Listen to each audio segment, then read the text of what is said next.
کی توفیق عطا فرمائے۔ اب اس کا ترجمہ سماعت فرمائے۔ سورۃ الحج آیت نمبر 28۔ اعوذ باللہ من الشیطان الرجیم، میں اللہ تعالیٰ کی حفاظت میں آتا ہوں شیطان مردود کی شر سے۔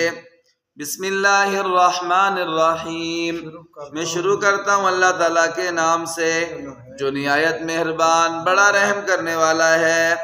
وَيَذْكُرُ اسْمَ اللَّهِ فِي أَيَّامٍ مَّعْلُومَاتٍ، اور آجی صاحب اللہ تعالیٰ کا نام لیں، اللہ کا ذکر کریں، اللہ کے نام کا ذکر کریں۔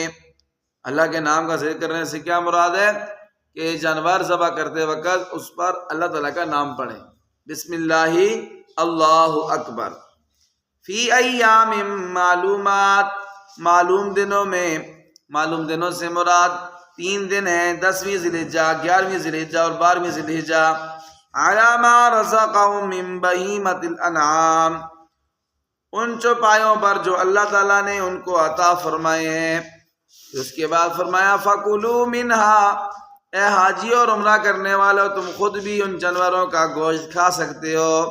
وَأَطْعِمُوا الْبَائِسَ الْفَقِيرَ، اور مستحب اور بہتر یہ ہے تنگ دست محتاجوں کو بھی قربانی کا گوشت کھلاؤ۔ اللہ تعالیٰ عمل کی توفیق عطا فرمائے۔ ربنا تقبل